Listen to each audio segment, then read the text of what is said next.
Good morning everybody, and once again welcome back to my channel. In today's video I want to show you how you can serve data from your gold Hudi tables to your client through a REST API that can easily scale for thousands of requests. So in this video I want to show you how to use the following. We'll learn how to leverage API gateway or functional URL in AWS Lambda. And this particular Lambda function, we are going to use a layers called Daft. Daft allows us to read data from Hudi datasets using non-Spark based environment, right? Simply using Python. So as soon as the request comes in, this particular Lambda will read the gold data and it will return the JSON response back. Now, as you can see, Lambda being serverless, it can easily scale up or down. So without wasting any further time, let's take a look at the solution. So let's review the source code now, okay? This one right here is the AWS Lambda function. And here I have defined a couple of imports, JSON, OS, Boto3 and Daft. After that, I have a simple message called print all modules, okay? This is the Lambda function over here, as you can see on my screen. We print the event, we grab the region, we grab the S3 path, we create a session, Boto3 session, and after that we configure the access secret and the session token and the region, right? And then here you can see I have a data frame object on line 38, which is daft.read Hudi, providing the path and providing the configuration. And then this one right here, as you can see, line 39, line 40, again, based on the query parameters or the JSON body, right? Let's say you said, hey, give me data for this particular state or that particular state, right? So that will be your input. I'm hard coding to show you basically for the demo, right? So here again, I'm simply saying that, hey, give me all the data for the partition California, right? And I'm doing a limit over here. And then I convert that into a dictionary and then I return the JSON response, okay? Straightforward. We'll take a look at the YML file in a second. This is the infrastructure code. Again, I'm using Python 3.9. I'm making sure that I provided 2 GB of memory to the Lambda function. Timeout is set to 900. I provide in some tags. Tags are a great way to monitor the cost and, so basically providing those tags here. And then here, as you can see, is my Lambda function. Handler.lambda handler, and these are the variables that I'm gonna pass in.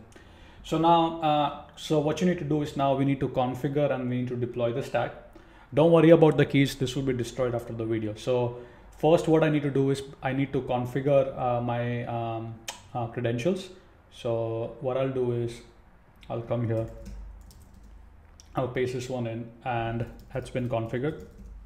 Now we'll basically issue, again, you need to install this plugin, serverless plugin install -n serverless Python requirements. I already have done it, so I'm just gonna issue a command serverless deploy. So let's do this. And as you can see now, my stack is in the deploying state. This will take about 5 to 10 minutes. So what I would do is I would pause the video right here and resume once this is complete. The stack has been deployed, as you can see. Let's go here. I want to refresh and here I can see that Lambda function. Great. So let's click on this Lambda function. Let's observe everything carefully. If you go to configuration, go to environments, you will see your AWS access secret and all of that. Don't worry, all of this will be destroyed after this particular lab. So not worried about this. All right. So now let's go to configure. Okay. And let's go to the functional URL over here. Let's click on create functional URL. And then click on save. Now I do have a functional URL. I'll simply click on this URL and this will make an HTTP request to the Lambda.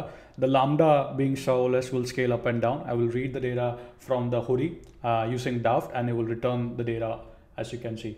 So as you can see, I am able to see the JSON on my Safari browser and this is data which is coming straight out of what you call Hudi dataset.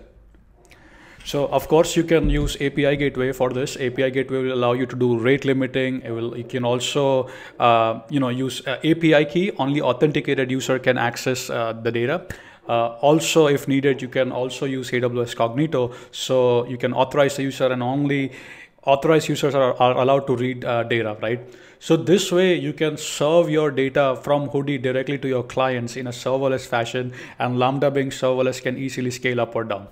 A small tip for Lambda functions, so you can also go ahead and do AWS Lambda power tuning using step function. This will allow you to know what is the exact memory needed where you will get the best performance. That's all I have for the video. Last but not the least, last tip that I have for you is when using Lambda function, as you know, if there are bursts of requests coming in, Lambda being serverless, it will use all the account concurrency. What you might want to do is you want to set up a reserved concurrency, meaning dedicate, let's say 50 or 60 invocations. So that way, when a massive burst of requests come in, it wouldn't basically use all your account concurrency. Okay, so that's that. If you are using provisional concurrency allows you to be your Lambda in a hot state, meaning let's say you have a flash sale and you wanna a lot of clients are gonna request data from your API. In those scenarios, setting a provisional concurrency would really be helpful there. That's all I have for this video. If you have any other questions, you may leave your questions in the comment window below. Last but not the least, I do want to show you the GitHub so you guys can implement this solution at your company if needed. So you can come to Hudi.Lambda, and if you come to this GitHub repository, you will see the architecture diagram. You will see how to do it. Configure AWS access, secret, deploy the stack, enable function URL, and you're good to go. So with that being said, I hope you have enjoyed the video. I hope you have enjoyed the lab. If you did so, make sure to like, subscribe, and comment on the video with your questions if you have any. With that being said, keep smiling, keep programming, and I'll see you in the next particular video, guys.